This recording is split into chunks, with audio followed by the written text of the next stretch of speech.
Ladies and gentlemen, coming up on your video monitors, just one more scratch to pass along here for the early scratches and changes in race number 6. Scratch the 1, Reliable Lady. Scratch the 1 in race 6. Talking Horses is next.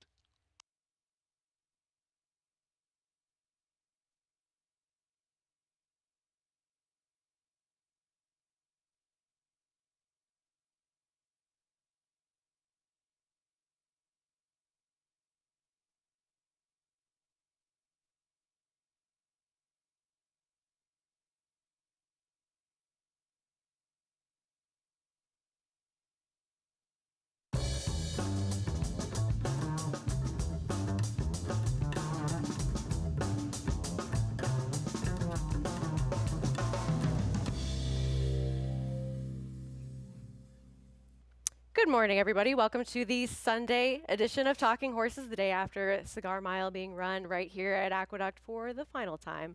And I'm joined, Sarah Bodwy here, by Megan Burgess for your second Talking Horses. But you had some great insight yesterday, of course, along the way with some of those graded stakes that we had. What'd you think of the big day? Well, it was my first time at Aqueduct for Cigar Mile Day, so I loved it. And last.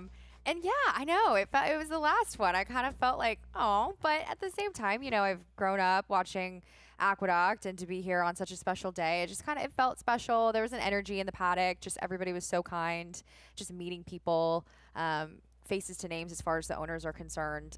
Really just getting, you know, married, I guess, to New York a little bit. So it's been nice to really meet you all and see everybody. And yeah, it was a great day. Awesome. Great to hear about acclimating, and you'll be heading down to Oaklawn coming up this week for opening Tuesday, week. we got the Hot Springs 8-hour trip coming up. It's going to be good.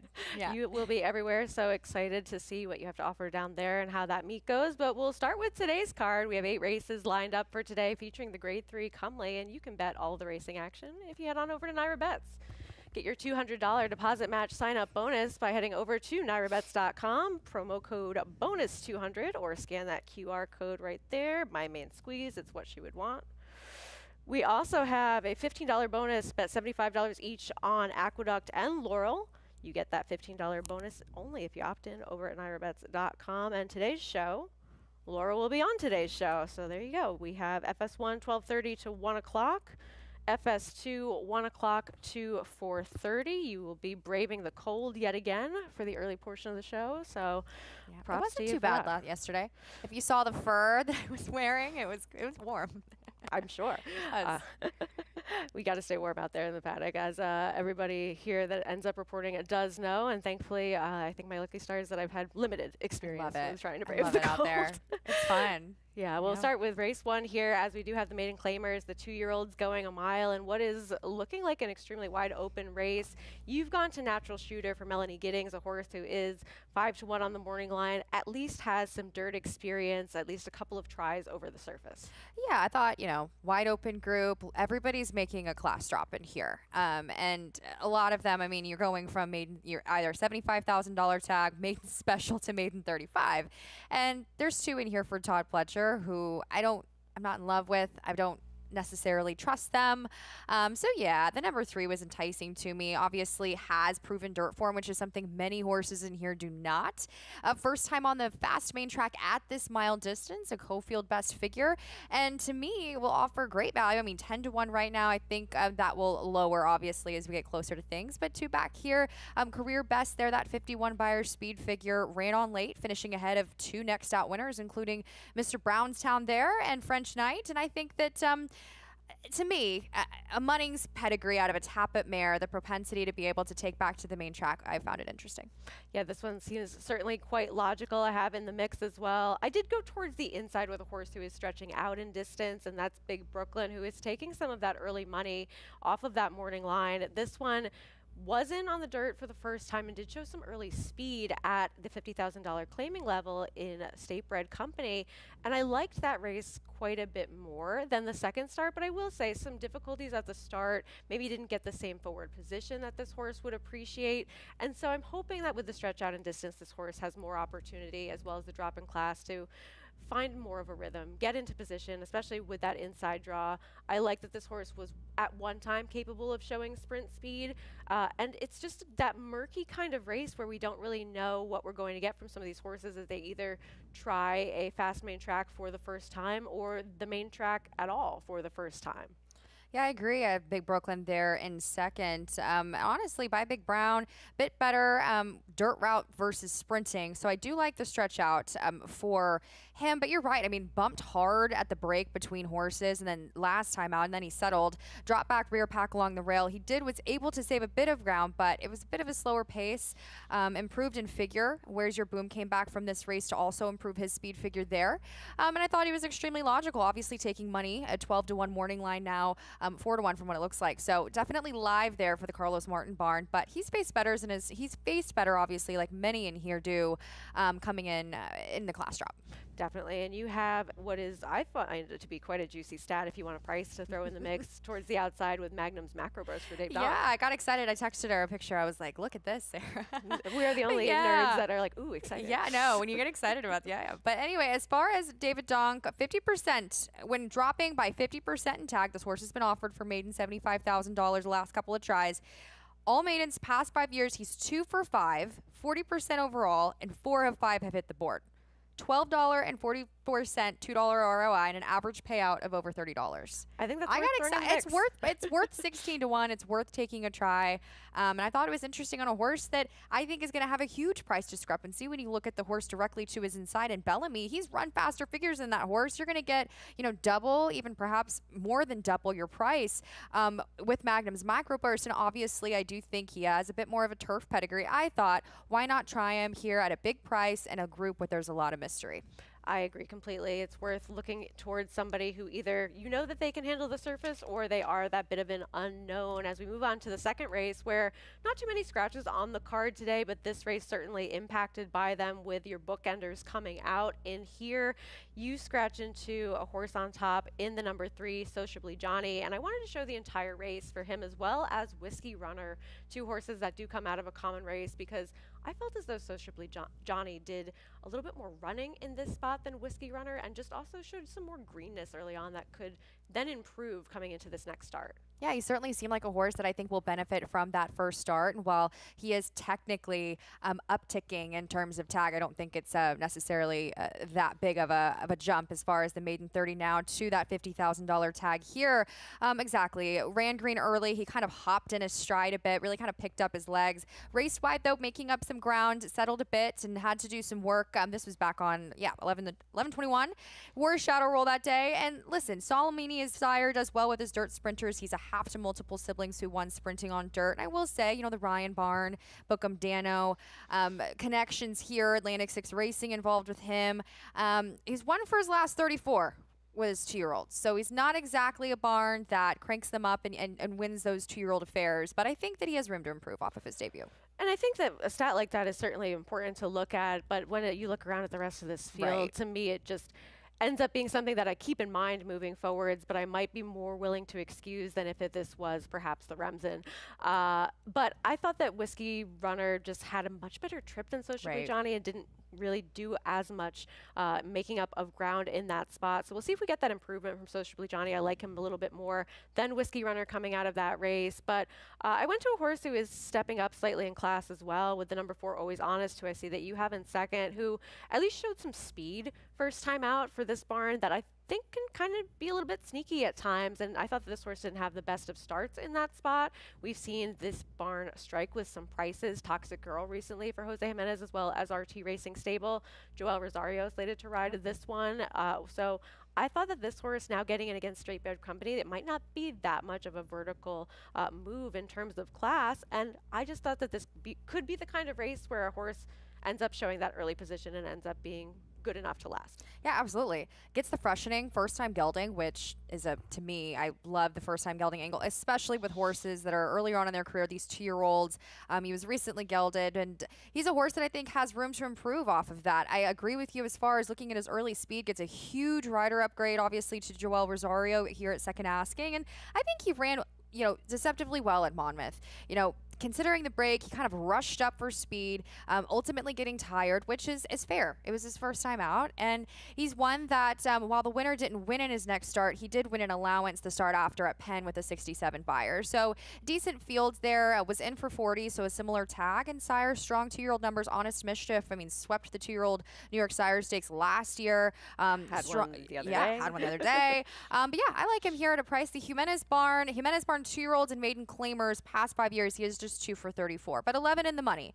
So while they don't win often, they do seem like they're in a good rhythm right now at this point. And usually are able to strike at a price, though of course that price will be impacted by 2 of your shorter prices coming out as we move on to the third race in here. And I thought an interesting rematch with a couple of these, as well as some new faces joining this allowance spot. And I think the pace is going to be something that ends up, as it always does, determining how this race is impacted, but especially in this spot where I think some of your other horses in here, they've shown that they do better when they're forwardly placed or able to secure an early lead out and out. And I thought that it was kind of a question whether we would see that rematch of early speed between Longpour as well as Roofer, horses that have faced each other a couple of times, and if Freebies might end up being the horse again to come pick up the pieces.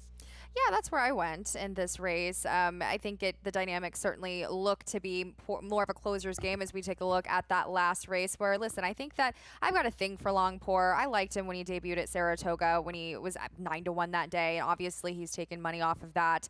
But I think he's ran really well behind horses like Man in Finance. He was really up on a contentious pace last time out at the 6.5 furlongs. And while he did regress in his Beyer's speed figure, I thought he still put forth a decent effort. Obviously, he was up against it being on that quick pace early. He was closed upon, and he does find himself in a situation where he could find similar. But as far as the number 4, 3Bs, he's a horse that I just find is a reliable in terms of the way, very straightforward. I mean, he seems like he's going to be with the dynamics of this race and be able to come and collect the pieces late. We'll see. I don't find them, the jockeys are seeing the same thing we're seeing on paper as far as the pace potentially materializing to be quick. So we'll see just how quick it comes, because sometimes we get into these races and we think the paces are going to kind of melt down in front of us, and then they go much slower than potentially anticipated because everybody kind of sees the same thing. So we'll see how they play it.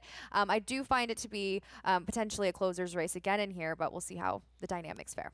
Yeah, I think especially with the addition of horses like East Coast Girl as well as America's Back, and we'll see what Van Vollenhoven ends up doing, getting back over to the dirt. Somebody has to go. Yeah. Maybe at least 2 somebodies out of this potential 5. So Longpour we'll was, see. I think, gate to wire, yeah. A couple Right. starts back, but we'll see if they can manage We'll that see kind of trip. who decides to go in here, because I think that you make a great point. Everybody sees the same things that we do, and so we might see some tactics end up changing, but I'm hoping that they don't, and I wanted a similar profile of runner, so that's what led me to a horse in Leo's Reward, who I thought would be a slightly better price than a horse like 3Bs, but certainly both of them do fit in here. It's been a minute since we've seen Leo's Reward get the victory himself, but I think that he's one that when he gets the right kind of setup, when he's able to have some pace to close into, he generally does show up with an honest effort. He ends up finishing second and here behind Stewie. And what I liked about this race, which I don't necessarily see coming into play here, but it's good to know that he's capable of it, he was a little bit closer to the pace than we've seen at times for a horse that can be a little bit more far back. He was just a nose away from a horse like Stewie. So I wanted somebody that might be a little bit more adaptable to that pace that may or may not play out in this spot, but doesn't need to be right up and on the lead in here, which led me to what I thought would be the longer price of the 2 horses with a similar running style.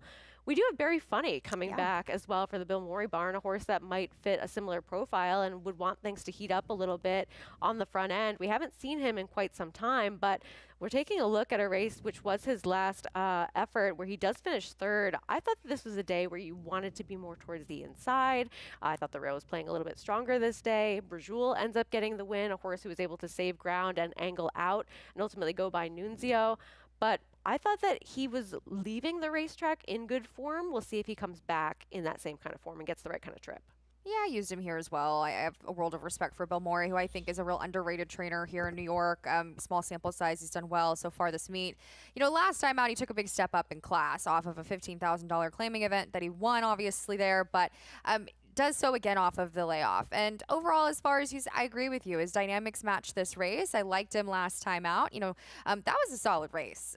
And I think he really stepped up in front of behind those runners, as you mentioned in that trip. And I will say his overall closing style, I did prefer 3Bs as the two kind of pick of poisons as far as the closers that I prefer. Steady work tap off the bench. As far as Maury Barn past 5 years off of the extended layoff and allowance company, he's 7 for 30 and 23% overall. So he certainly brings his horse back at a good fitness perspective, gets them ready to go with the right kind of drills in the morning. And I think that while this is a tougher task, you might be also fetching a fair price as well. And I think that from your selections, if you want a speed of the speed, if you want somebody that you're more convinced is going to go for you, it's Roofer. Yeah.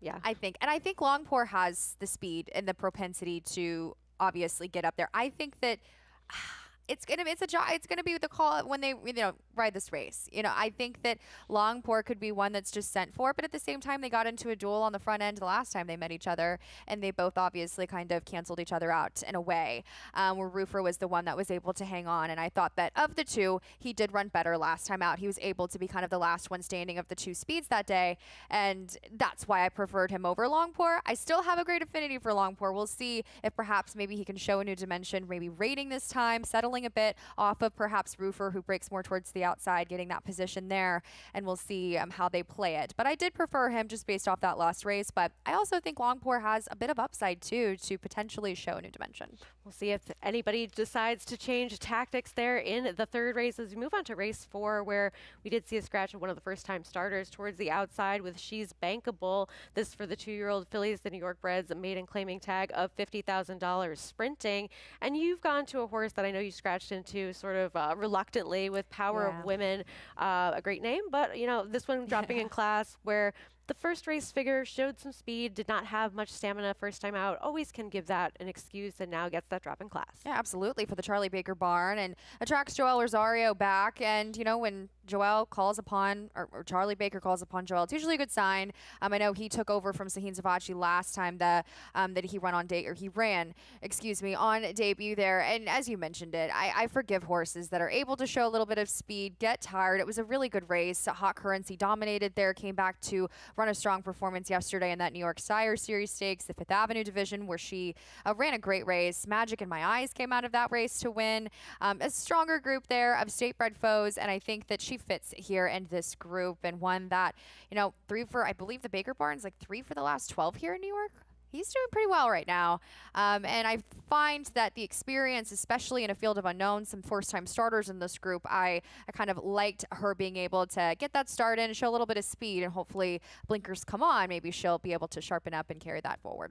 And having that experience certainly valuable in here, where it's kind of like that first race where there's so much unknown. And I did ultimately go to one of them, a horse who is making the debut here, Miss Candy Girl.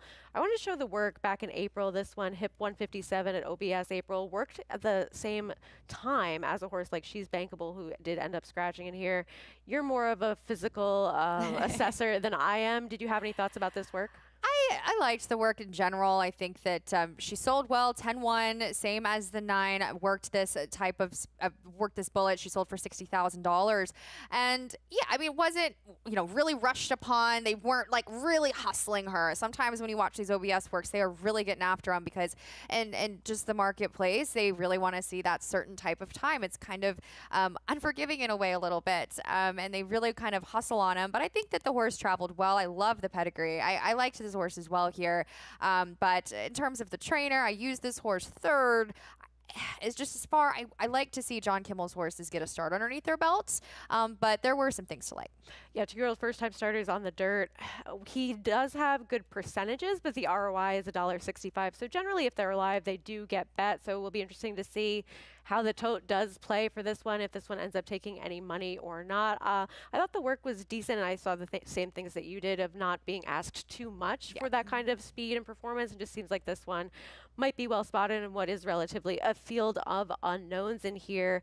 One of those being the Morley horse towards the outside, Game and Blue. This one a first-time starter for Tom Morley, by Game winner.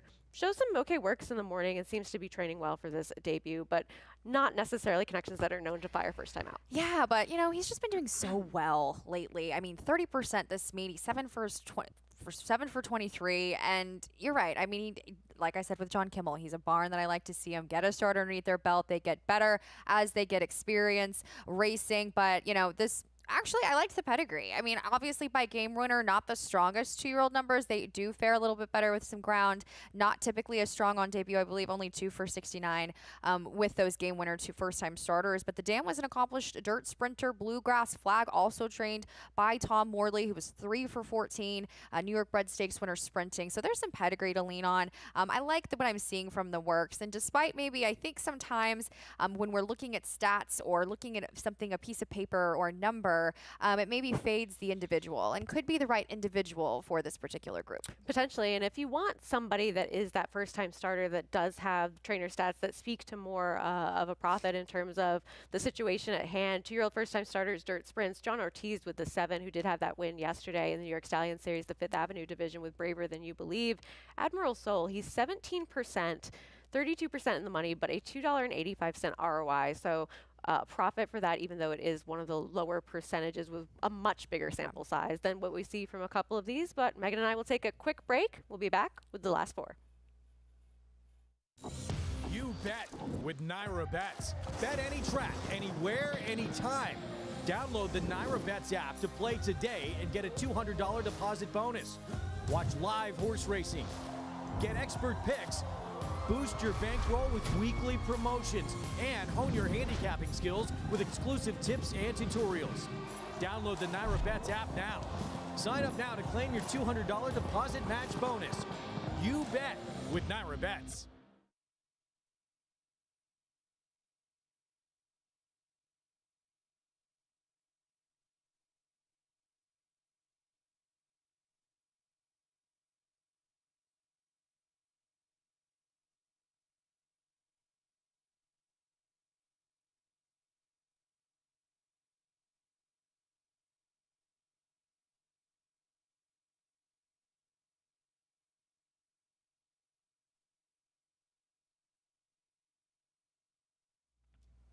Welcome back to Talking Horses. Sarah and Megan here as we take you into the late pick 4 for today. We have another maiden claiming event as we come upon the New York breds, and we'll take a look back at Small Change Jeep as well as Good Cop.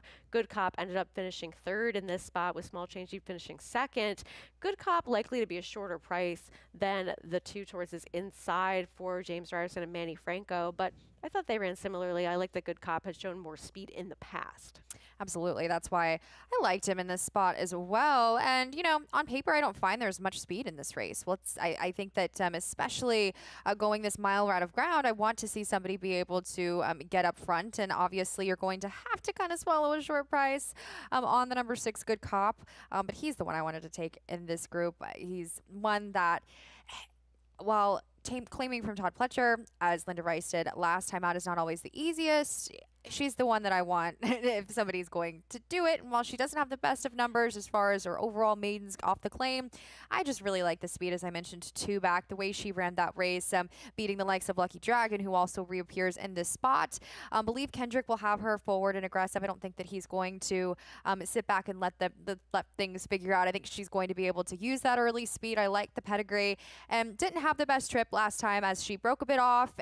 I want to see her be able to use that speed here. I think she'll be dangerous coming back here. I think if this horse is going to be successful, you want to see this horse in front early on, other than last time where it ran an okay 3rd and regressed only slightly. But I think that this horse's best weapon is to have that kind of forward position. So we'll see if this one is aggressively intended from the gate. I just thought that Small Change Jeep was one that had been spotted appropriately the last 2 times on dirt and ran well in both of those efforts and showed a little bit more tactability too, because this horse isn't that far off of having some forward position if need be. Does draw towards the inside of Good Cop. Maybe they're a little bit more aggressive with this one today, or somebody else decides to be aggressive like Lucky Dragon was last time with Louis Rivera Jr. So I just wanted to take somebody who has a potential alternative, but I have nothing against Good Cop, who just makes a lot of sense. It does, and while it's short price, I understand it's a bit chalky. It's just when a lot of these horses kind of meet each other and bang up on each other, I want to take somebody that is going to be maybe catering towards the dynamics of a race from a pace perspective. When you're trying to figure out, okay, these horses have run so similar, what am I looking at? I like to just take the pace of the race, take a picture of the race, and see who might fit that day. And, you know, Small Change Jeep, 8th try, kind of has been running the same sort of figures on dirt. So, I mean, if this horse takes a step forward, certainly a win contender in this group. We do have an intriguing first-time starter towards the outside, St. Solomon for John Ortiz, as we mentioned before, going to break. This one, a Salamini. Anything that perked your attention with this one? Yeah, I will say it's kind of a unknown, right? I'm not here watching these horses move. We don't really have those workout videos as we might have, had over the summer at Saratoga. The PP For an understandable reason. Yeah, I mean, the PP suggests that this horse was gelded on this week. I don't think that I don't know. I don't know if that's when the actual I don't know when the actual time of gelding was, but recently gelded for this start, and he was kind of a cheaper 2-year-old purchase. He's one that has kind of taken him a little bit of time. He sold as a 2-year-old back in 2024. He didn't sell for much though, but his dam was unraced. But I will say there's some stamina. I know it's in the pedigree. Half to Golden Rain, who won routing and won sprinting. Their second dam was accomplished on the grass, a grade 3 winner of the Orchid, going long. So there's a little bit of stamina there. It's always tough to ask these first-time starters to go the mile route of ground on debut for anybody. So it's going to be a test, particularly with many horses that have had multiple different chances, multiple different experiences, getting some fitness and being able to kind of race into themselves a bit more. So certainly an unknown, but I thought there were some things to like for some connections that have been doing incredibly well. Won a big race yesterday, and though John Ortiz is sending a couple of these maiden claimers out today. So I wondered if he's just going to get bet kind of by default because he's doing so well. Because he's a new face. Yeah, Sure. I wouldn't take an overly short price on this horse whatsoever. But he is one that I find interesting. Like I mentioned, he might be a bit over bet when people see, 57%, 4 for 7 this meet and kind of get maybe all in, particularly with a horse that might just need a race. Potentially, and we do sink our teeth into a little bit more form coming up in the Garland of Roses, where we do have some horses that have faced each other in the past or that we are quite familiar with on this circuit. And of course, we'll start with a horse that you ended up picking on top, Patricia Ann. We do see the scratch of Reliable Lady towards the inside, so this one will now be on the rail. She likes to show good early speed. She's getting that slight cutback from the 7 furlongs to the 6 here today after coming up second behind Weigh the Risks in the Pumpkin Pie.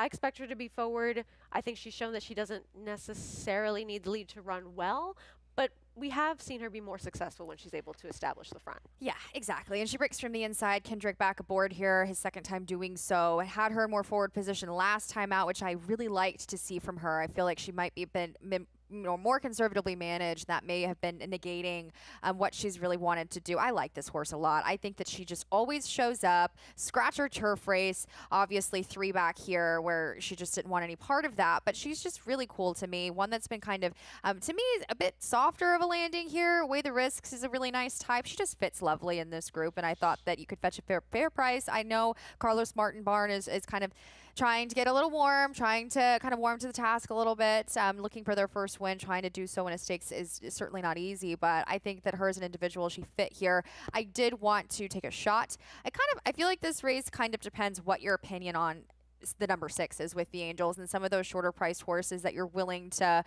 sink your teeth into and trust. And I found that here, just based on raw figures and form, it's pretty equal across the board. I agree. And I think that we see many horses with similar running styles. As we're taking a look now at With the Angels, finishing second. Her lone defeat, she's been a short price in all of her starts so far, and deservedly so. But she doesn't have that massive figures edge on this field by any means. And while maybe 2-1 is a fair price on a horse who has been extremely short in all of her races thus far, she does end up being defeated by Roswell in here. It was her second start off a little bit of a layoff. She does come in, well, she went into that start with a big work. I expect her to be forward, but she is more of a tactical type, as she showed 2 starts back off the break. Yeah, this is a horse that I have a world of respect for. She was incredibly precocious. She was undefeated up until she was beaten by Roswell last time out. And Roswell, while is kind of a quirky individual, I think is a nice horse. And overall, it was a decent group there. And she's a type that just hasn't really progressed off of some of those earlier figures that we saw from her running at 2. And she's one that Linda has been very transparent, wasn't quite right. Trying to bring her back, trying to find the right place to bring her back.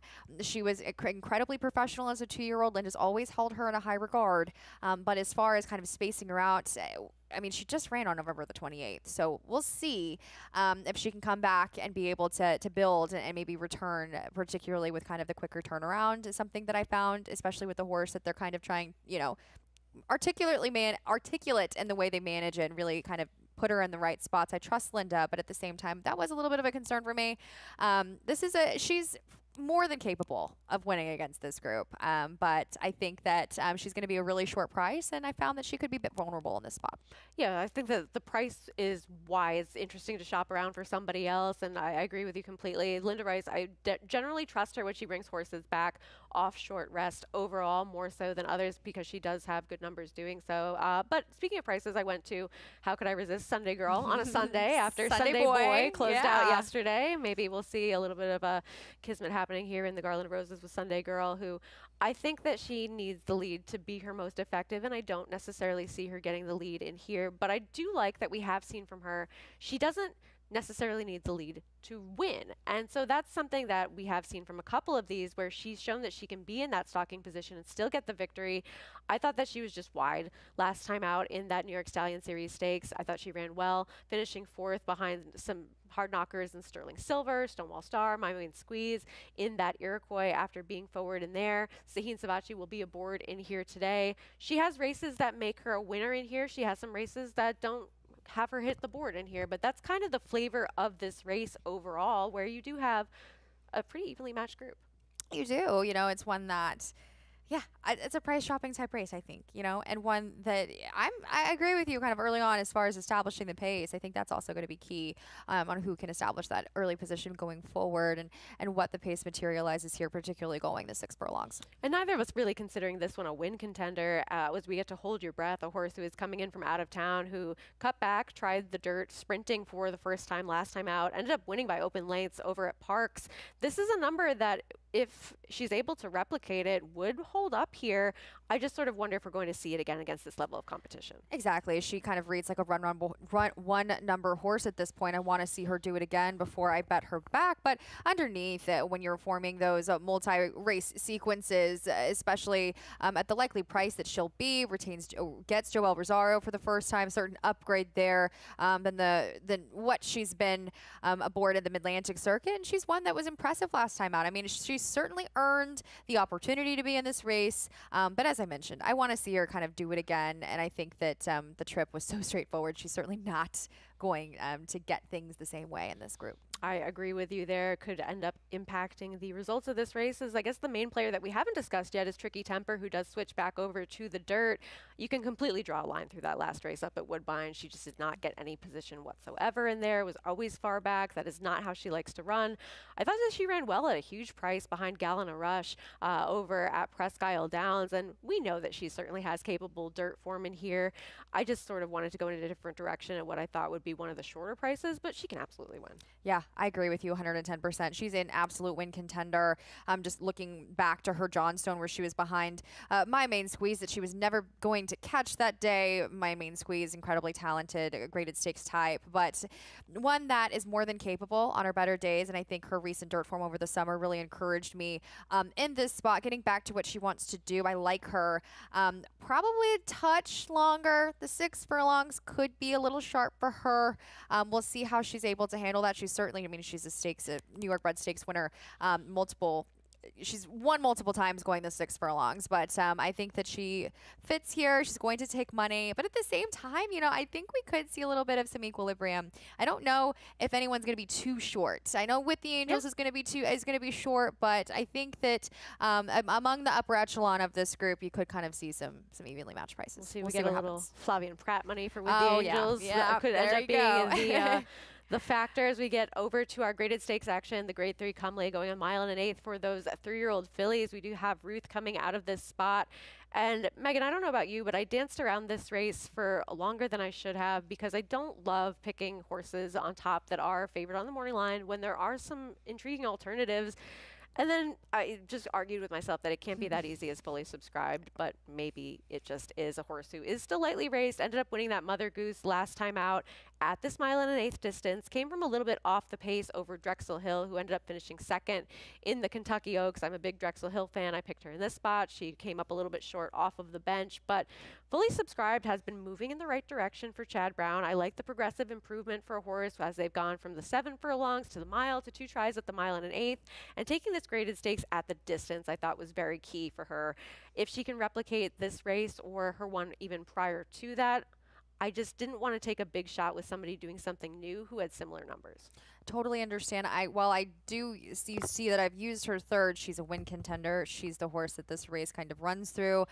She's one that ran incredibly well last time out in the mother groups. And I agree with you. I mean, it could just be that easy. She could just be better than this group. But it's not as if she towers. I mean, she doesn't tower above a horse where I saw in Quiet Side in her better form. She's certainly going to take money. I mean, Flavien Prat, Chad Brown, she's going to be so short that I think that she's definitely one you need to use as far as those multi-race sequences are concerned. But I thought I kind of wanted to beat her. And I looked at this race for a good while, and I thought it was pretty competitive towards the top. Some unknowns with the number 5, Kappa Kappa, who I think this is kind of an experiment to see if she's going to get this route of ground. But she was just so impressive last time out. And you could say that some nicer horses didn't exactly come. I mean, the pace held and it was quick, but at the same time, it was one that she could have been with the dynamics of the flow of that race, right? I think she ran incredibly well. 92 Beyers speed figure puts her right there on par with the likes of Fully Subscribed, actually better than Fully Subscribed by a digit there. The ultimate test for her is going to be the distance, but her trainer had mentioned in some of the DRF previews that, he is going to try it the way she's been training, the way she's been handling herself. He thinks that she's going to be able to achieve this route of ground. And if she can be able to do that and put together on those sprint numbers, I think that she is very much a win contender as well here. And I think the question with her is, did she improve with time? Did she improve with maturity? Did she improve cutting back in distance? Right. Did she improve with the kind of trips that she was able to secure in that Raven run? And I just did not see her having the same kind of trip in here if she is successful in getting that forward position like she did going the 7 furlongs. Maybe. But it's certainly possible because you do have that stretch out in distance for her, and we don't see paces end up becoming actuality. Too overly fast. I mean, she's not same noticeable way. to contend with, but I think she's going to be She's gonna going be forward. forward, She's for going to be sure. forward. I think she's going to be on the lead. We'll see what Jose Lezcano does with the number 1 noticeable, who hasn't been the controlling speed in either of her races, either sprinting or at the route. She's He's kind got of to go settled. from the inside. If He's he got to can. go. He's got to go. But I She don't might not know. be fast enough. I don't think that horse, if in terms of, I don't think they're going to smoke each other out either. I think that. I don't think it's going to turn into a hot duel on the Hot front duel end at the mile when and both 1/8. of them are trying to get to added distance, right? So we'll see Agreed. how the pace plays out. But there could be a situation where Kappa Kappa gets a comfortable position on the front end, and who knows? Could she wire this field if she gets this distance? And you've gone to the wild card in here, and I think that this is the horse that you have to make a decision about in this race. And I could have easily made the wrong one with Quiet Side towards the outside in here, who is coming back second off of a layoff, who was so promising early on as a 2-year-old, early 3-year-old season. This was an absolute war with Simply Joking down to the wire right here in this fantasy. They put on an absolute show, well ahead of the rest of the field, both of them showing some forward position. Where do you want to see her tactically for her best chance to win in this spot? Right up behind those two we just discussed. Okay. I think she needs to be forward as she was here in the fantasy, as she was in the Honeybee. She tried the 7 furlongs last out, very much willing to forgive that try in the Raven run. This filly has been training like a ball of gelignite in Kentucky. She was actually going to run in a stakes race in Kentucky. She was scratched out of it, and they moved her here. And I think that just kind of goes to maybe the rhythm the Ortiz barn has been here in New York. And she's one that I've always been high of. She's actually my pick to win the Kentucky Oaks. So do with that what you will, but at the same time, her Oaklawn form is incredibly strong. She's one that's not an Oaklawn horse, obviously winning second in the spin away. She was precocious. We'll see. Sometimes those horses with those rigorous 2-year-old campaigns, being involved, precocious as she was, then obviously going into her 3-year-old campaign, maybe she peaked. We will see. I'm willing to give her another chance exiting. This is only the first time she's routed since the Kentucky Oaks. She's been training incredibly well. I think from breaking from the outside, she's going to be able to get on over and assume that forward stalking position. And I think that she, unlike some of the others in this group, she's going to get this 9 furlong distance. I think that if she runs her race, to me, it could be very well between her and the number 6 Fully Subscribed. I agree. It's a question of whether or not she gets back to those races, but if she does, this is the time to find out because she's not going to be a super short price, and she is intriguing. I went in a different direction than you did, but I absolutely see your point of view on her, and I think many others will see that back class and excuse the last 2 races. And the other one that's coming in here, lightly raced, especially on the dirt, that's Yes It Is for Brad Cox. This horse would need to take a step forward, but we see this team be quite potent over the winter here, especially Manny Franco, Brad Cox. And I like that they're taking a shot in here, a horse who's shown that she can pass horses and handle the distance. Absolutely. She's kind of the mystery, right? She's the X factor for Top Connections. She will be taking money. As you mentioned, she is going to step up in graded stakes for the first time, but I didn't mind her last couple of races. She's certainly one that will be able to get this route of ground. She's a tactical type, so if things heat up, she's going to be in that mid-range stalking position, being able to make her run probably from there. And she's one that, to me, I think she's dangerous. I do. I think that if she's able to kind of meet them at their level, she's probably going to have obviously get faster in doing so. And you know, last time out, that was a pretty decent pace that she was able to close into Paris Lily on there at Keeneland. But I thought she ran well that day. I think I remember seeing this filly at Keeneland. I was still, because I remember that Paris Lily race. Yeah. And I believe I remember seeing her in the flash. Having She's one that flashbacks? yes, I'm having, you know, It's all coming Keeneland together. flashbacks, the parts that, you know, one remembers from Keeneland. Yep. But no, classy fields there that she handled and certainly deserving of this graded stakes test. Yeah, seems like a good spot for this one to find out what they can do with her moving forwards as we close out the card with a little bit of chaos in that claiming A little bit. $17,500. I was being generous. Mile race for the fillies and mares. And we do see a couple of these come out of a common race. That's the Fact Jack's Spirit of Esther, as well as Kyle's Mom. I needed Kyle's Mom as a single for the early pick 5. I had everybody else, and this horse was toast after there's some early fractions that did not go this one's way. That's the Fact Jack running on for second, Spirit of Esther third in here, and Toxic Girl ended up being your winner. So I am done with Kyle's Mom, but I feel as though a couple of others coming out of this race do make some sense. Yeah, for sure. It's kind of funny. It's named Calling It. The horse that I picked on top here is Calling It Audible, and that's exactly pretty much what I did in this field. I thought it was a maze to get through, and certainly a place where maybe you have some stronger decisions earlier on in the or stronger opinions earlier on in the sequence. I would probably cover myself with a pretty heavy blanket in this spot. It's pretty, you know, a lot of these horses have been kind of taking turns beating each other. That's kind of what they do in and around this level. And I thought there were some races for the number 7 that I thought made sense in this group. Going to be a price there for Eddie Barker, maybe some value there. But yeah, the 2-back effort obviously took some time to break the maiden there, but I thought there were some things to like. Yeah, definitely. This one, as you mentioned, took some time to break the maiden, but seems like fits the running style for this race. I went to a horse that I'm a little bit married to, second off a bit of a break. Switching back over to Jorge Abreu, Blenheim Baby. This horse did not do any running whatsoever last time out in a race where It Will Be Fun was third, but I like that this one is getting that slight drop in class. Overall, she's faced better horses, and I thought that second off the bench we could see a little bit of an improvement for a horse that had some of that back class relative to this field, as I'm being told that we're going to wrap things up.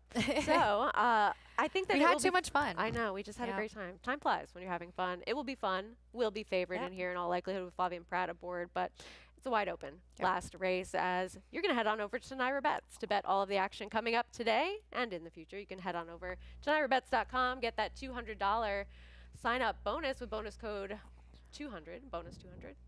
We also have a $15 bonus if you bet $75 each on Aqueduct and Laurel today. You get that $15 bonus if you opt in over at NairaBets.com. You can tune into the show over at FS1, 12:30 to 1, FS2, 1 to 4:30. And Megan, I'll let you get out of here. Yeah, so you little can go on out to the packet. Put my coat on and head on out. All right. Thanks for Sarah. watching. You bet with Naira Bets. Bet any track, anywhere, anytime. Download the Naira Bets app to play today and get a $200 deposit bonus. Watch live horse racing. Get expert picks. Boost your bankroll with weekly promotions and hone your handicapping skills with exclusive tips and tutorials. Download the Naira Bets app now. Sign up now to claim your $200 deposit match bonus. You bet with Naira Bets.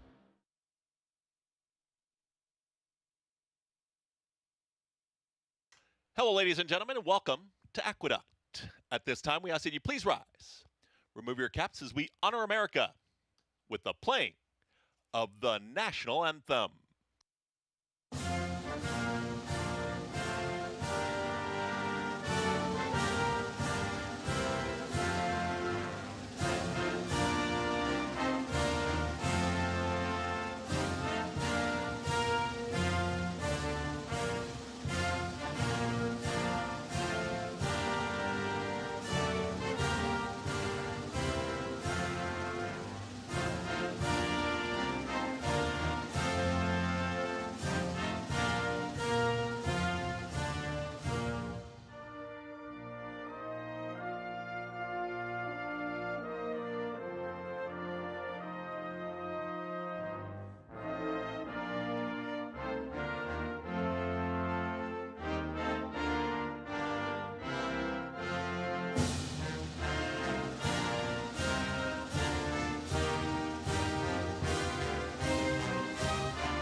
Thank you, ladies and gentlemen, and welcome to the New York Racing Association